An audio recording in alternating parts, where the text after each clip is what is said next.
Well, good afternoon, and I want to welcome you to this Transformation Ministries conversation. I guess we could call this a post-conference webinar, and I'm really excited about our topic today, and I'll tell you why. Uh, Recently at our Transformation Ministries conference, we were able to honor Doctors Joe and Berdine Guesty with the Legacy Award.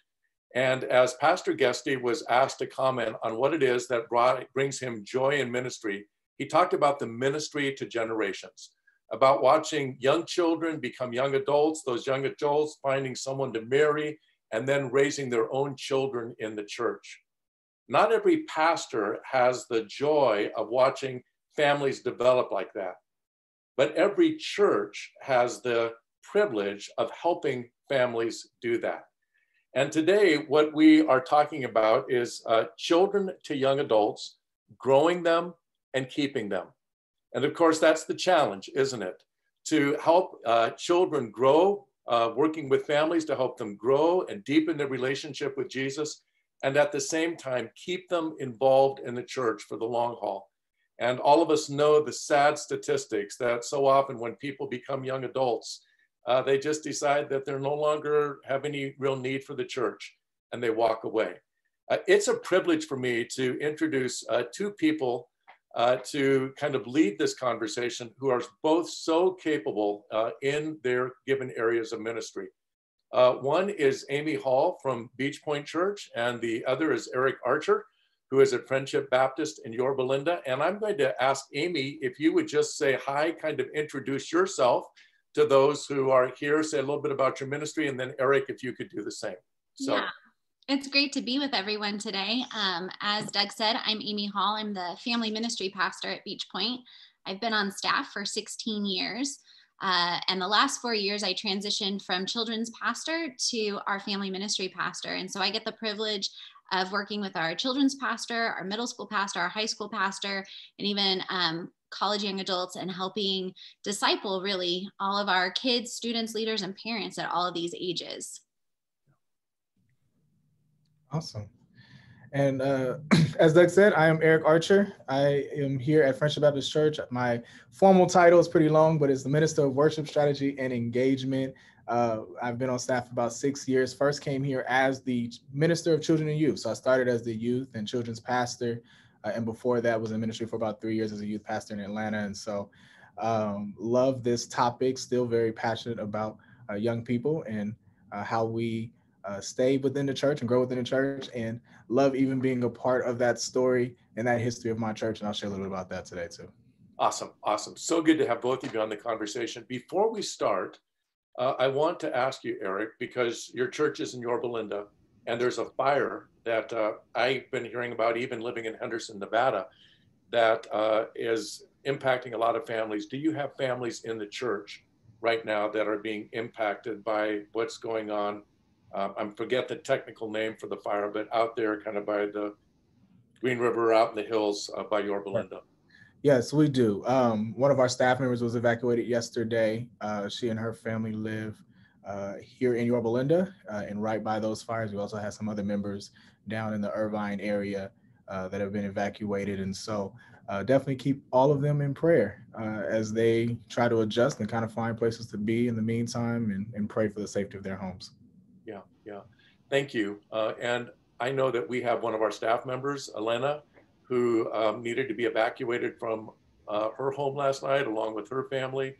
Amy was sharing with me that her grandfather, who's in Irvine and a assisted care facility, needed to be evacuated. And when you think about that, 100,000 people without home, many who are elderly, you know, in this time of COVID, it's there's a lot that's going on right now. So let's just take a moment and let me pray, and then I really look forward to our conversation. So I invite you to pray, and those of you who are part of the webinar as well.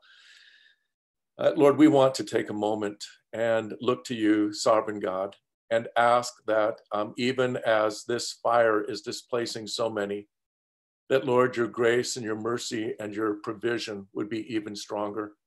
That Lord, you would be with every family that's being impacted by this fire. That, Lord, they would experience unusual hospitality in the places where they need to find some kind of lodging. that, Lord, you would oversee and protect those who are especially just vulnerable because of their health issues. And then, God, you would be with the firefighters and you would control the elements, Lord, to just put a hedge of protection, Lord, around homes and around property, and that you would keep people safe. Lord, we trust that you are in control of this, and we lift the situation to you. We do so in the strong name of Jesus. Amen. So, Amy, I think you're going to kick us off. Before you do, just a reminder to those of you who are involved, we'd love to hear from you. Please, weigh in on the question and answers with any questions you have or comments that you want to make. And we'll talk about those as we go on. But Amy, thank you. And you're the lead opposition. Go for it. Nice. Well, I am really, really passionate about this topic of what does it mean for us as a church to grow and keep our kids as they move into young adulthood and beyond. I think one of the things that I've learned over the years through a lot of trial and error is that one of the best things that we can do in ministry in this arena is to really work together. And I know that not all churches are structured in such a way that ministries really get the opportunity to work together. But when we think about what does it mean to help kids know who God is and then live and out of that, so what does that mean for loving God and loving others, not just with their hearts and their minds, but with their actions as well. We realized that it really is a team effort. And so I know a lot of us in ministry really do believe that parents are an important part of the team when it comes to raising kids to know and love God, that our volunteers are a really important aspect of it too. But when we started at Beachpoint to work together in alignment across our ministries, we started to see a lot more momentum in that arena. And so anyone who is here today, you guys are here because this is a topic that matters a lot to you, and you believe that this is an important way for churches to raise people up. So one of the things that we started to do a couple of years ago was something that we call a discipleship path. And this is, we sat down with our entire team. I got our children's pastor, our middle school pastor, our high school pastor, even our community life pastor together. And we said, what would it look like if we work together across these ministries to raise kids to know and love Jesus? And I think that Michelle has here it is. This is our at Beachpoint, and in no way am I telling you that this is a magic bullet, but something to potentially think about.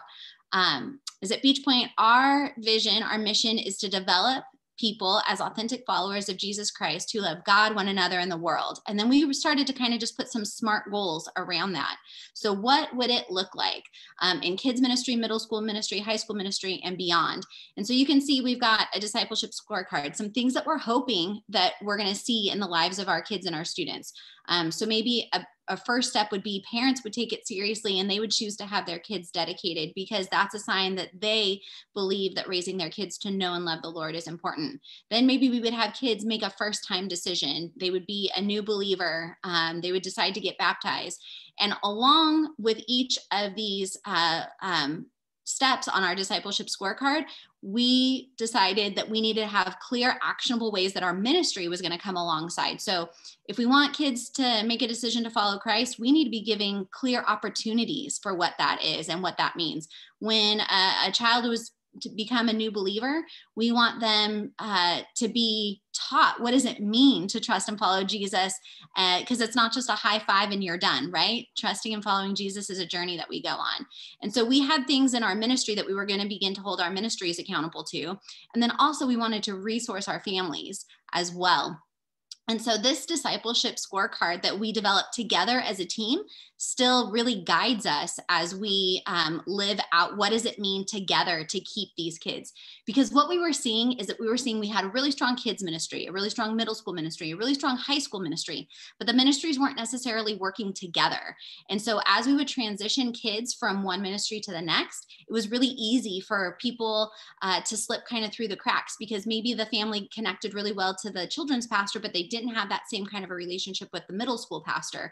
And the way in which we did ministry in each area was kind of different. And so it was harder for families to kind of travel through together. And so we said, no, we really need to come together. And that was part of the reason why we developed family ministry too, is we said, if we've got some alignment, if we have some cohesion, if we are working together, not just, we all have the same vision, we all exist to live out these principles, but what if we strategically did it together? What would that look like?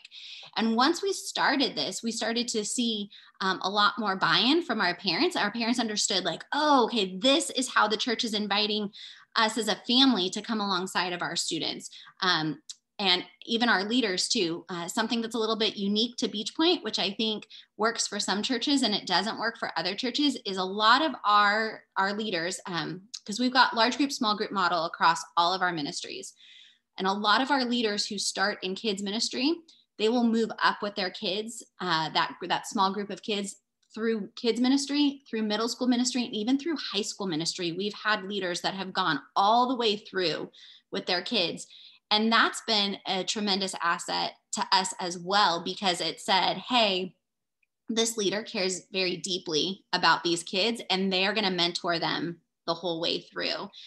And so I think one of the things that we have to think about as a church when we talk about what does it mean for us to grow and to keep these kids is we've got to have a strategy that says, how are we going to move them through the different phases? How are we going to work together as staff, as volunteers, as a team to help bring them through? Because I think too often, unintentionally, we just say like, well, here's our program, so figure out how to participate in it. And we don't really walk them through those things. So for us at Beachpoint, that was a real big turning point when a lot of these things that kind of are common sense, we put them down on paper and we said, hey, this is how we're going to do it. And so that alignment together has really created a lot of momentum for us. And after 16 years at the church, I've had the incredible blessing to see kids that started out in children's ministry when I was the children's pastor, who are now leaders in the ministry, now discipling my own personal 4 kids, get the benefit of these kids that I helped to raise in the church that are now coming back and they're raising my kids in the church as well. And it is an incredible thing to see.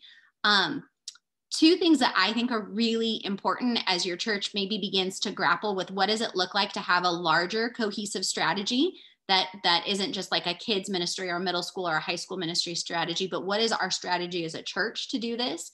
The book Sticky Faith by Kara Powell is an incredible book. It's a book that really talks about what does it mean to create a faith, to help grow a faith in your kids that's going to be long lasting. And one of the things that I will say I really do believe is a silver bullet when it comes to what does it mean to grow and keep these kids is to be really relational with them. So it's not just about throwing the knowledge at them, but it's about having people who will walk alongside them. And so one of the concepts that Kara talks about in the book is a cluster of mentors. So what if every student had 5 people of faith who were really investing in them and pouring into them? That's been an incredible way for us to restructure our thinking. Now, 5 mentors per student, that is an aspirational goal that we have not achieved, but it's something that we are working towards. And it's something that also helps us to see that when we as a church come alongside students in a variety of ways, maybe not just through youth ministry, but maybe as they serve in other places and things like that, we have the opportunity to disciple them.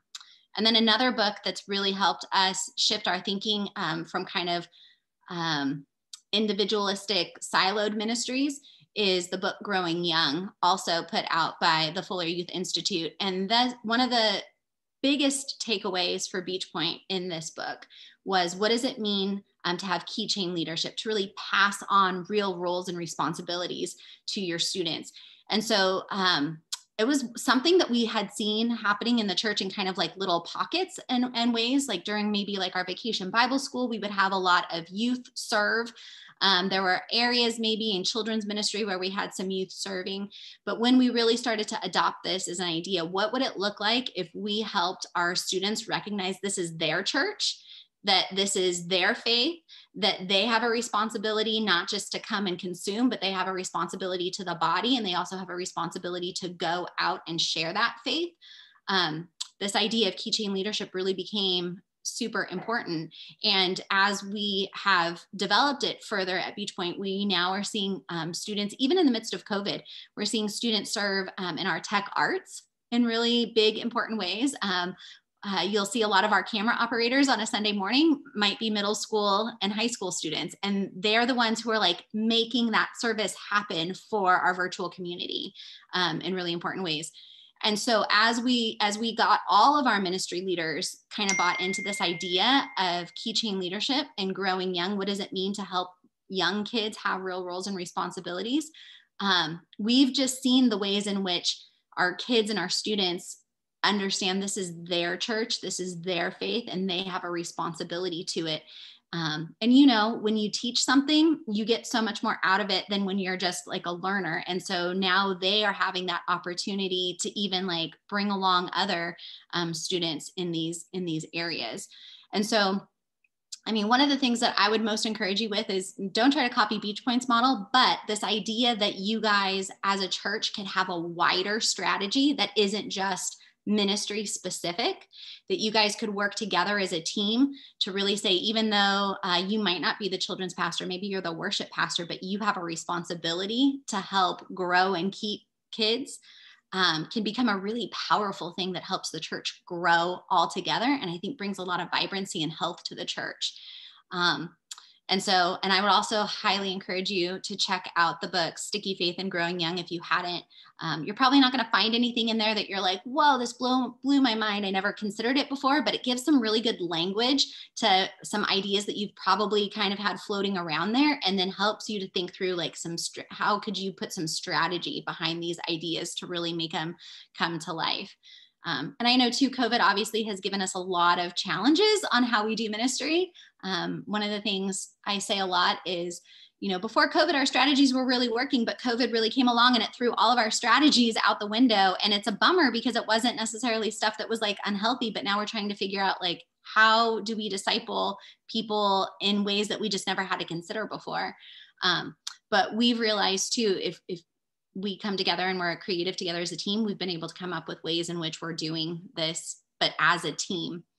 And so my encouragement would be, I think the best way in which you're going to grow kids in faith and keep them as adults is that you're going to work together as a team and help them see the church is one body.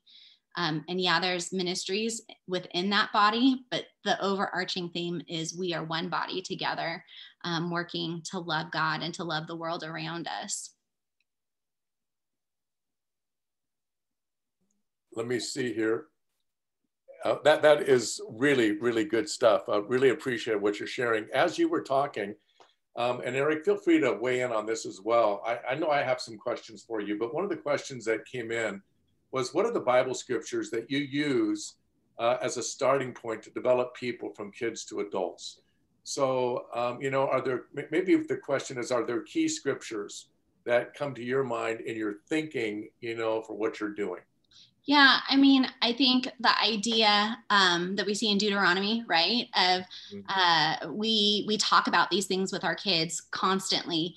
And this idea too that Jesus doesn't say like when you're a certain age, you'll become a full-fledged member of the body of Christ or a real follower of Jesus. So our ministry, our mission at Beachpoint is to develop authentic followers of Jesus Christ who love God, one another, and the world. And it's been really important to us that that's the ministry, or that's the mission of our entire church. And so even when we talk about, you know, preschool ministry at Beachpoint, we are beginning to do those things. We're beginning to lay a foundation because we have this picture of at the end, right? Like if we got to have a person from the time they were born until the time they go home to see Jesus, if we had the opportunity to have a person this entire time, how would we be working towards this person who's a fully developed, authentic follower of Jesus, who loves God, one another, and the world? What does that look like? And we kind of have worked backwards from that picture. So it's not necessarily so specific for kids ministry or family ministry, but it's a real deeply held belief that at any age, we can help people understand who God is and how much he loves them, and to respond to that wherever they might be developmentally. Yeah. Eric, ask you if you have any scriptures that you come to your mind, but that would be Deuteronomy 6, 4 through 9, in terms of the Deuteronomy scripture. And I think it's Mark 1:17 where Jesus says, come follow me, and what that means for a kindergartner is different than what it means for a young adult. But, to flesh out what it means for those different age groups to follow Jesus, and anyone can do it, who wants to. So, yeah. Eric, anything come to your mind? Yeah, I mean, I think one of my favorites, it was my favorite growing up as well, because I think our leadership kind of pushed it, was 1 Timothy 4:12, which, it reminds you, do not let anyone think less of you because you are young, but instead be an example to all believers in the way that you live, the way you speak, your faith, your purity. And so I think it was always a challenge that regardless of age, right? And I think Timothy's a great example of that in his ministry alone. And I often like to use the examples of young people of faith in the Bible, right? And kind of helping young people see the impact that young people made in history, the history of the world, really. And so awesome. I think that was one that always kind of encouraged me, and I think encourages young people to try to remind them that you have ability to create change and do something now, regardless of how old you are. Yeah, great, thank you. Hey, Eric, I'll ask you in a moment if you have any questions or thoughts in terms of what Amy shared, but I do want you to flesh something out, because you used a term that maybe I've heard of, but I'm really not, you made it from, kind of shared it for the first time. I think I've come to understand it, but share a little bit more about the idea of keychain leadership. Yeah, so in the book Growing Young, they talk about this idea of keychain leadership, and really it's just the idea that we pass on real roles and responsibilities to young people. The idea that we maybe even would give keys to our buildings to young people because we are entrusting them with significant ministry. We've trained them for it, right? We're not just like throwing keys at people willy-nilly, but we've trained them for it. And now we are entrusting ministry to them. And I think kids really get, whether they're kids, middle schoolers, high schoolers, they understand when you're giving them a real role and responsibility, and when you're just kind of placating them with like, can you be the one to pass out the goldfish today? Not that there's anything wrong with passing out the goldfish. That's right. Important. But when we say, hey, I would like you to be the one to lead this section of the group this week, and let me help prepare you for it. Or we are giving them where they see, hey, if I don't follow through with this, that's important. I've been given a significant role. And so that's one of the things that we really have started to do at Beachpoint, very strategically. We use a system called Leadership Pipeline. And basically it's just how do we prepare, equip, and inspire people to serve in the church. And it's strategic across all of our ministries, but we've started even as young as 3rd and 4th grade, taking kids through Leadership Pipeline, because they now are going to go on a serving schedule and they are going to be consistent with it. And they have an important role to play in whatever ministry that they're with. And obviously a 3rd and 4th grader and what they're capable of doing and what we should be entrusting them with is different than what we might entrust a 25-year-old with. But in no way does it mean that they can't have a significant role to play even as young as that. And so we've said, look, if somebody is a believer, we need to give them opportunities to live out their faith and to serve the body. And so that's one of the things that we've really started to work on, like, what could we offer these younger students in terms of places to serve significantly? Well, that's really good. I don't want to say too much about it, but I think of the change in our culture where I think kids are growing up later. And one of the reasons they're growing up later is because they're really don't have the opportunity for the kinds of responsibilities that you had when you grew up in a different kind of environment, maybe on the farm, where you had entrusted with stuff from an early age. And what you're saying is that there's age appropriate, real responsibility that we can give to kids that will invest them more deeply in the life of the church. Awesome stuff. Yeah. Eric, any thoughts on terms of what Amy shared before you share what you want to? No, actually, Amy and I talked a little bit in advance of this, so I was really kind of prepared and glad even for this transition. But I prepared to kind of share a little bit about the keychain leadership and some other things from growing young. And so I think it's great. What I love about what Amy shared, what I love about these resources is, as she mentioned, nothing's necessarily groundbreaking. But often if you kind of look back and examine things that have worked well, you'll see a lot in common with some of the stuff that you've read, right? And so I think what she has spoken to, I part of when I was preparing for this, what I was able to do was look back, because I believe that I am kind of the one of those results of people like Amy.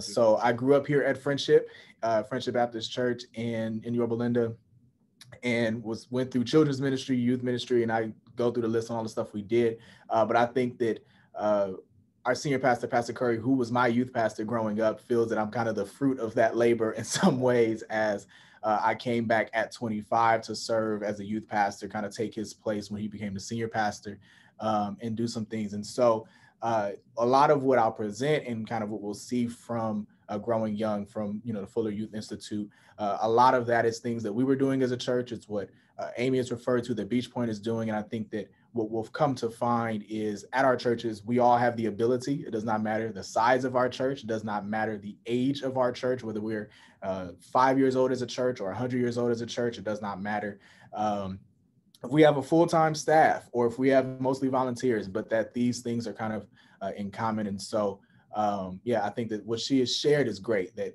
for every church, we have our own context, but there are some things that we can all do in common that will really help us regardless of where we are as a church. Yeah. Well, I know I want to come back and ask Amy some questions. Maybe there'll be questions for both of you, but why don't you just go ahead and share with us a little bit, Eric, what you're doing there at Friendship, and then we'll come back and talk about it. Okay, perfect. Yeah, so again, my main responsibility now is about strategy and helping us engage our community. That of course includes young people as we try to grow in that regard. But again, I started here as the children and youth pastor as a church. But again, when I was reflecting on this and teaching this, I really reflected a lot on kind of what we've done as a church and how much that's played a part in my own life personally.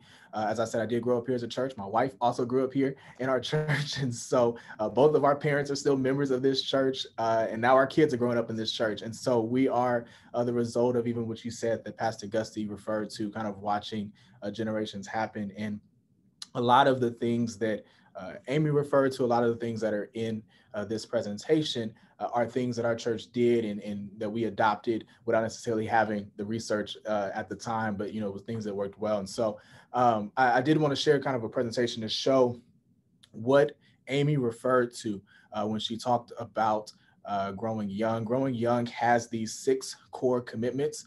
And these things, this is again from research of the Fuller Youth Institute. This was after they surveyed hundreds, I want to say about 100 churches or so, and kind of looked at people in various locations, various sizes, various backgrounds, various languages, trying to find the churches that were doing this well. These are the things they found in common: keychain leadership, which Amy referred to; empathy today, empathy with the young people, and I'll give some of the explanations on this in a second; Jesus's message, warm relationships, prioritizing young people everywhere, and then best neighbors. And for the sake of conversation, they consider young people ages 15 to 29 is kind of what their focus was on. But those first 3, if you go to the next slide, just kind of, again, backing up what Amy said earlier, the keychain leadership is, instead of centralizing authority, it empowers others, especially young people, right? It really gives them the keys.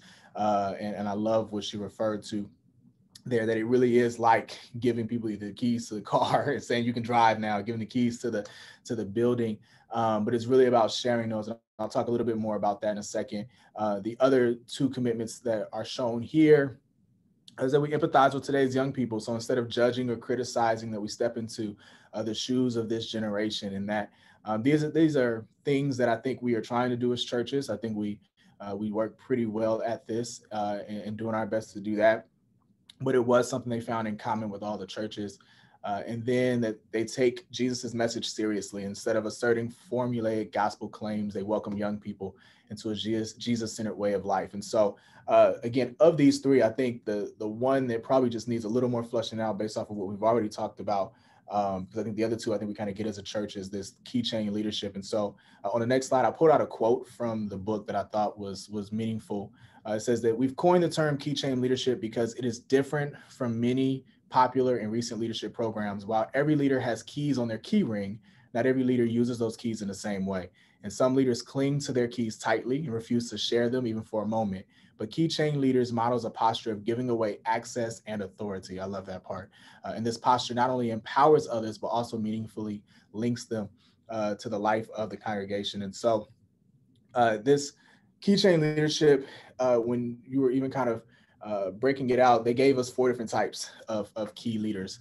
They said there are key list leaders. These are often young and inexperienced without much authority or access. These leaders spend time proving that they're worthy of the keys. And I went even a little deeper here in my notes that this could be a high school student ready to volunteer in the children's ministry. This is full of potential and passion as he begins his leadership journey. It may also represent an older congregant who feels as though she lost access to keys and her voice in the church a decade or two ago.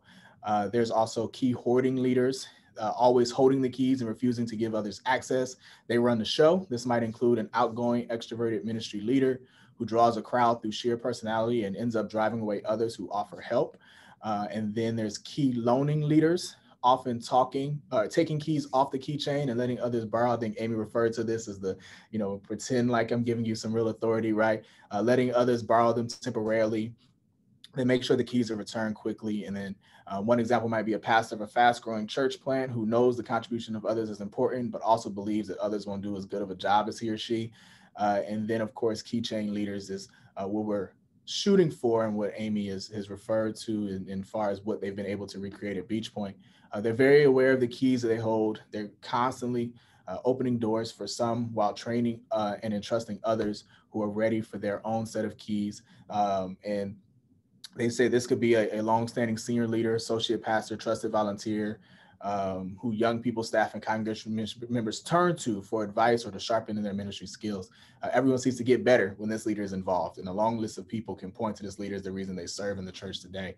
And so these 4 different types of leadership is often kind of where we will find ourselves as a church. And I wanted to do a quick poll question, and I'm going to share a personal story because I wanted to kind of blend this with some testimony and some stuff that we're doing here as a church. But for yourself, perhaps, you can answer this. What key leadership do you believe best represents your current ministry model? And, it's anonymous. So I don't know who you are. And so feel free to answer honestly. But while you do that, I did just want to share a quick story. I was telling Doug before we got on, I started as a youth pastor in Atlanta.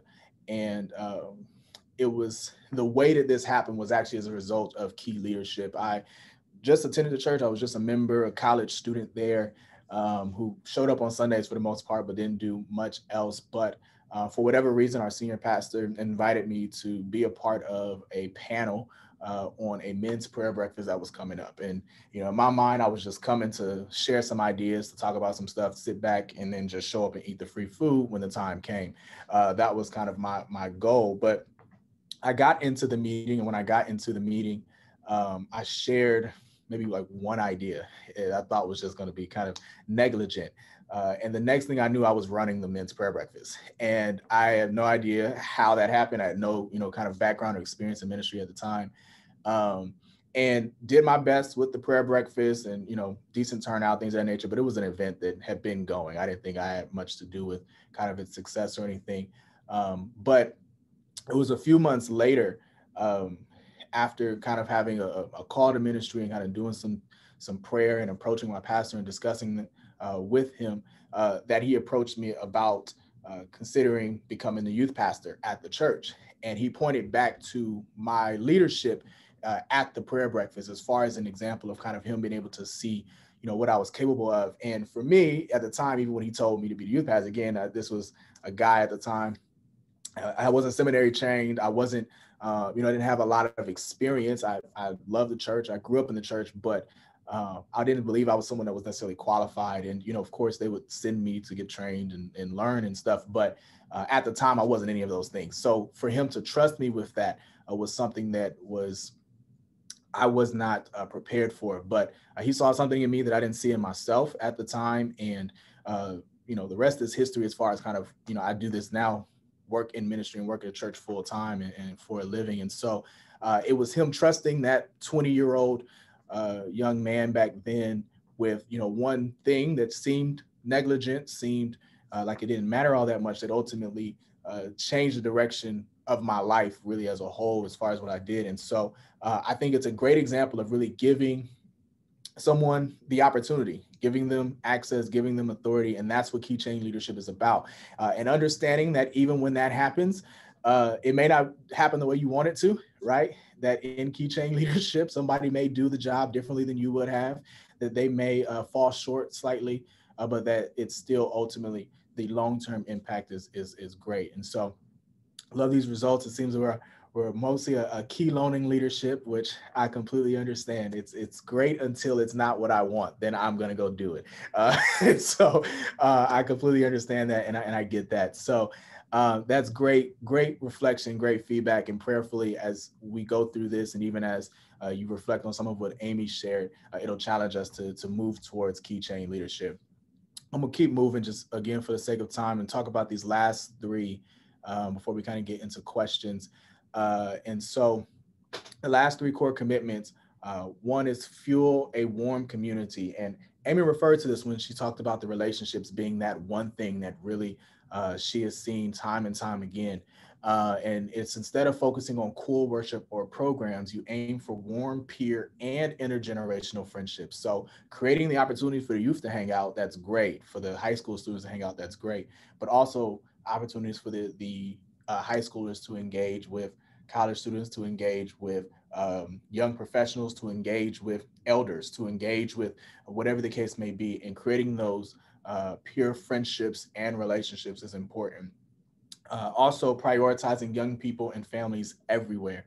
Instead of giving lip service to how much young people matter, look for creative ways to tangibly support, resource, and involve them in all facets of your congregation. And I'm going to deal with that one a little more in a second.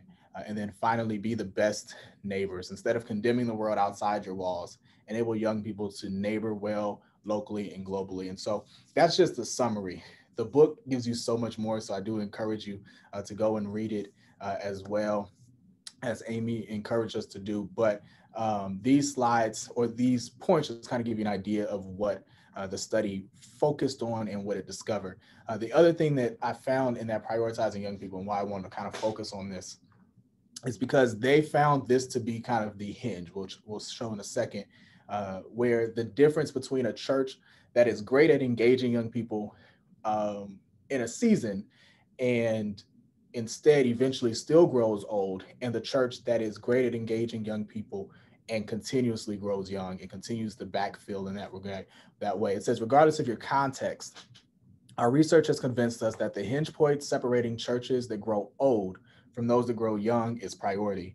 When churches prioritize young people and their families everywhere, they take a step beyond both empathy and warmth. They allocate resources, energy, and attention to teenagers and young adults, both inside and outside the walls. I have a little more here from what they wrote in my notes than what's on that slide, but it says, they call this a hinge point because while churches who have key chain leaders, empathize with young people, focus on Jesus, and nurture warmth can be lovely churches, they can eventually get comfortable, face inward, and ultimately grow old. If they fail to prioritize young people everywhere and help them live as good neighbors in the world, which is the next point, chapter 7, over time, the congregation will age out. And that's why there's an arrow pointing away from the growing young wheel at this juncture between warmth and priority. And it encourages us, whether you're a pastoral staff, parent, member, volunteer, or some role, you will not be able to make your church more effective on your own. You need everyone in your church to prioritize young people if you hope to make worthwhile and lasting progress. And I think Amy referred to this, whether you're the worship pastor, the media team, whether you lead the greeters ministry or welcome ministry or whatever you want to call it at your church, that everyone has to prioritize growing young, has to prioritize reaching that congregation. I love, there was a story they shared in the book about a Spanish speaking church, I want to say here in Los Angeles, and the church had to prioritize or deal with the language barrier, that many of the parents and grandparents were first generation Spanish speakers, but English was a second language, while their young people, English was their first language and Spanish was a second. And so many of their young people felt disconnected when the church was primarily or universally in Spanish. And so they had to make efforts, the older generation in their church decided that it was important for them, for their young people to feel connected and want to be a part of the church. And so they sacrificed, even if they didn't understand every lyric, even if they didn't understand every phrase used, they sacrificed to ultimately make sure that their young people felt engaged and found ways to do that. And so that was an example of prioritizing it everywhere. It's not just in the youth space. It's not just in the high school meeting room or the Sunday school class, but that everywhere in our worship service, we do that. And so I wanted to kind of ask an open question for you to consider yourself. What new ways could you prioritize young people and families in your ministry? We all could think of some new example, regardless of how well we're doing it. I'm sure there's something we could do differently. And so in the chat, if you want to just kind of suggest some answers of some maybe in your own ministry. And while you do that, I'll again share another personal story. As I said, I believe I am the result of this at our church. Our church, we've done, this is one thing I think that we've done really well. We were, as children and youth, we always had speaking opportunities, singing opportunities within our main service, right? It wasn't just within our children. I would have the ability and the opportunity to be a deacon when I was in high school and get some of those responsibilities of doing, leading devotion and doing some other things that we used to do back then. Praise the Lord, back then. But we had that ability. The most I ever got to speak in front of people was here at church. The most that I ever had the opportunity to be in front or to do things were here within our church. And so we found ways to constantly involve young people, children and youth at our church in our context, in our worship services, in our ministries, in various ways. We give awards, in leadership and volunteering, and trying to find that way to kind of do that everywhere as much as possible. Is ultimately, I believe, prepared me so much for ministry. Before I ever had training, before I ever did any of those things, it was serving in the various places that I did in church and seeing it done so many ways. So looking here for some thoughts to answer that question, if you have some ways that you think you could prioritize young people and families in your ministry. And while you do that, I'm pretty much wrapped, Doug, on kind of what I want to share. And so I don't know if you have some more questions or anything while they respond to that one. I do, Eric. I have one for you, and I have the same question for Amy. And I'm bouncing off the survey that you took, where it says that most of us are pretty good at key loaning leadership. We're not quite as good at the keychain leadership. What are the challenges that you've personally had to kind of deal with and overcome to move from key loaning leadership to the place where you become more of a keychain leader? Good question. Yeah. So I say personally, I'm a perfectionist. And that's probably my hardest thing. I cringe. And so right now I've told you all a lot of my responsibility is video production. And so we just had an opportunity recently. I allowed a young person to, they choreographed a dance for our service, and they also visioned the video of that dance and edited that dance. So from start to finish, everything they did was theirs. And when I say I cringed, because they did 2 hours of footage, and in that 2 hours, they had mask on sometimes, mask off sometimes, there was bandanas, there was stuff on the floor, stuff was inconsistent, it was not lined up. And if I had edited it and I had done it, I'd have made you do it again, and everything would have looked aligned and looked like one take. And I tried to cringe, but I didn't tell her this. I told her, great job, you did so awesome. But I that's what I struggle with, is that when I see stuff like that, I want to kind of take it back. I want to take those keys back and not give the keys back out. And so that's probably my hardest thing, is I want all of that to matter, but I have to reflect and remember that it was more important for her to be able to take that opportunity and do that long term than it was for the three of us that noticed all the back and forth with that. Everybody else probably was just like, great dance, awesome, and I'm over here nitpicking. So yeah, that's probably my biggest struggle. Super awesome, appreciate that. How about for you, Amy? I definitely relate to what Eric just said, also as a perfectionist. And one of the things too is that there are different places within your church where you do have to have a high level of excellence, so potentially like when it comes to safety of your kids or different things like that. So one of the things that really helped us say, look, we can feel good about entrusting these keys is our process of training. And so it's not just throwing keys at people because you're like, I think that they would love it and it would be very important to them, but it's actually giving them the tools to succeed well when we do it. And also debriefing is really important for us as we go along, so we can hand those keys over. And also, I think this is from Craig Jatilla. He used to be the children's pastor at Saddleback, but in one of his books, he talked about practicing the art of good enough. And if you're a perfectionist, this is really hard because you're like, it could always be better. Like, good enough is not good enough. But we've had to practice the art, or I personally have had to practice the art of good enough when I hand over keys. So is it really that it needs to be done this very specific way, or is that just my personal preference for how we do things?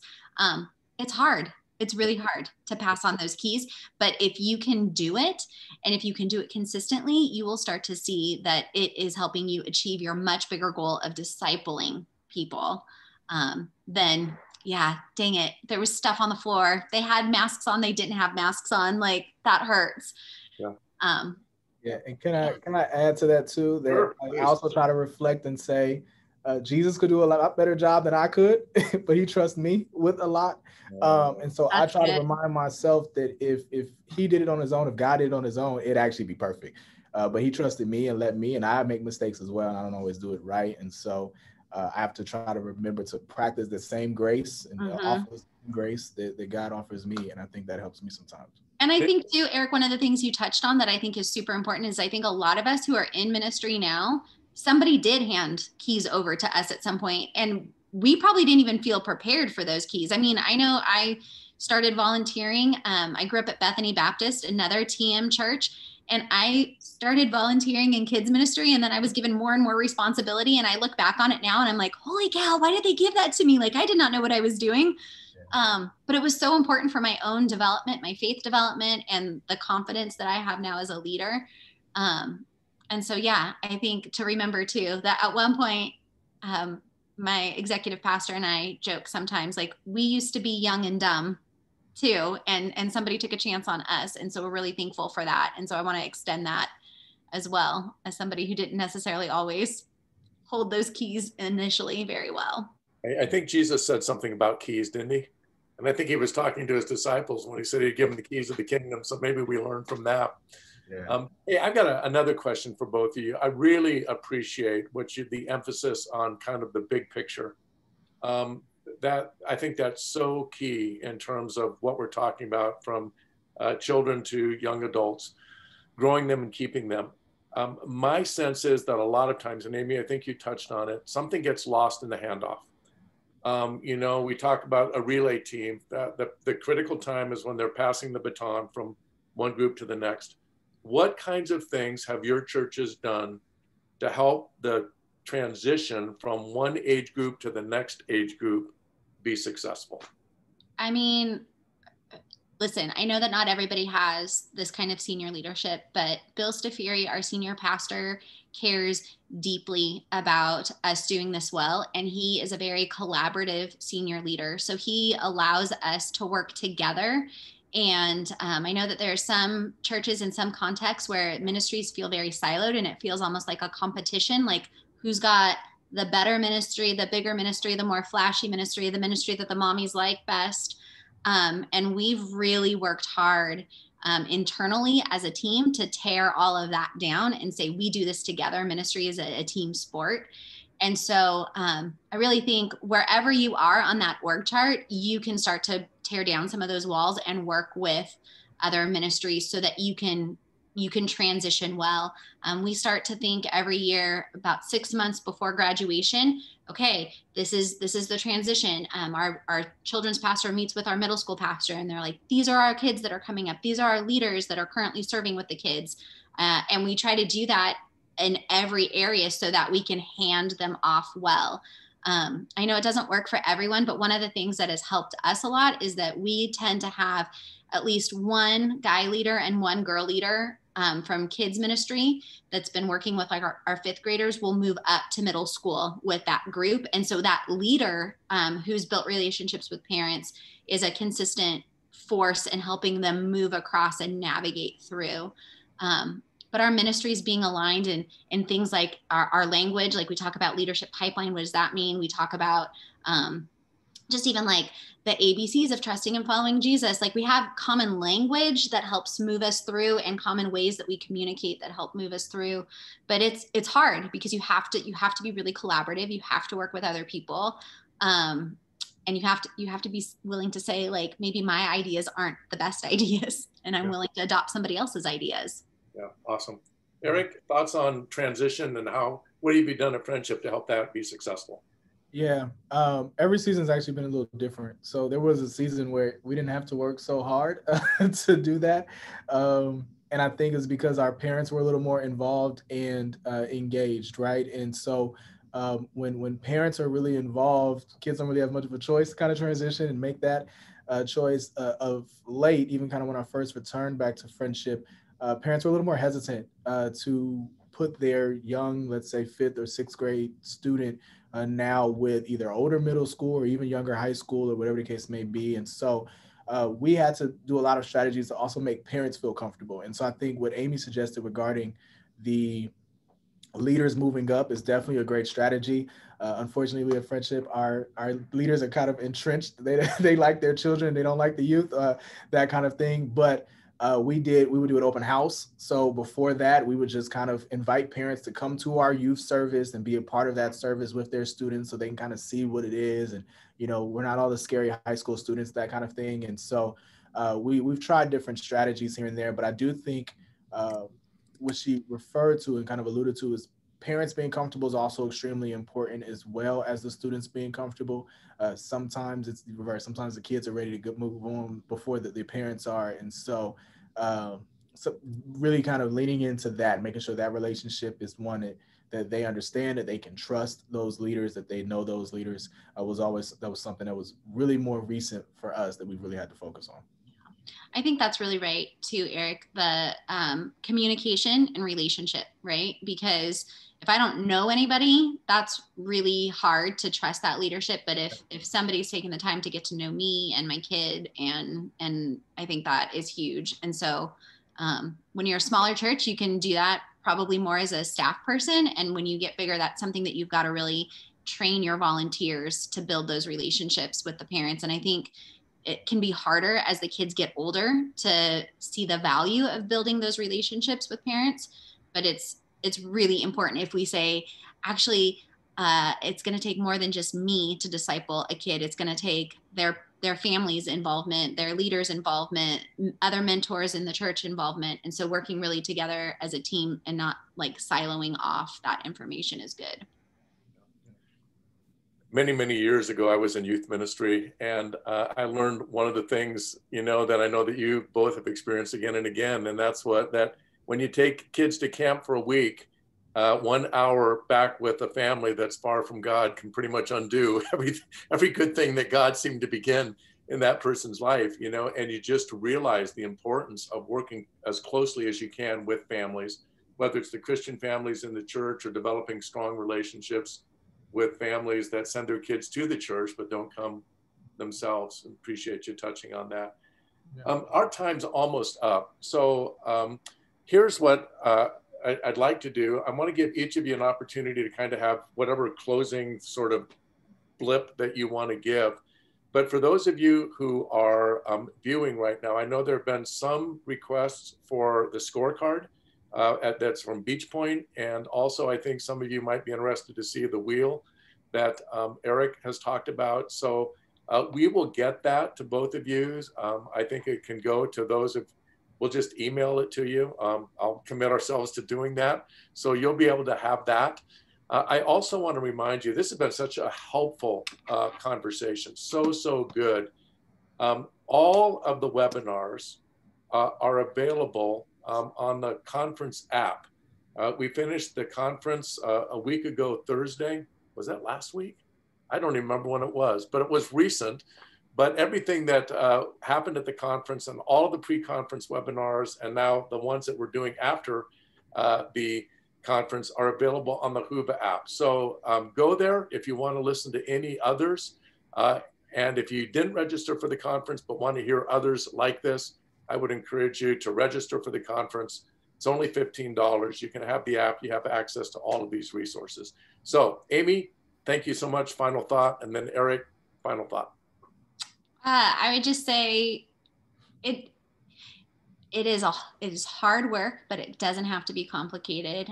Start with your end result. What do you want? What do you envision for these kids, these young adults? What do you want to see built in them? And then work backwards from that. And as hard as it might be, and as difficult as the conversations might be in the beginning, whatever your position on the org chart, I would say do your best to build a team that is working together to develop kids, middle schoolers, high schoolers, young adults into an authentic follower who loves God, one another, in the world. And when you start with that end result in mind, everything will start to line up real strategically for you. But also, contextualization is key. Just because you've heard like, oh, this is like how Beachpoint does it, that does not mean that it's going to be the best thing for your church. And so we've had to learn through a lot of trial and error too, how we do these things at Beachpoint in our context.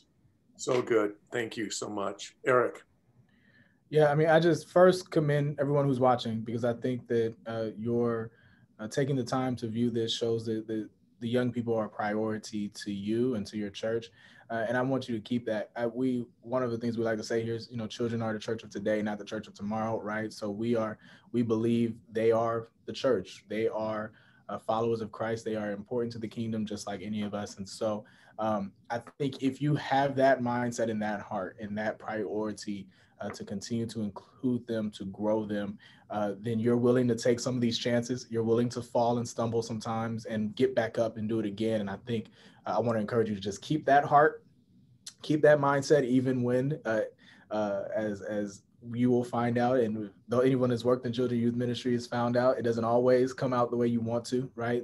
You've put in and invested, and sometimes the children don't follow and lead the way that you expected, that you continue to persevere, you continue to push forward, because ultimately you will see the fruits of your labor. You will see those seeds bear fruit. And so I just encourage you, just keep this heart, keep this, continue to watch these, continue to go to resources like Sticky Faith and Growing Young and the others that are out there.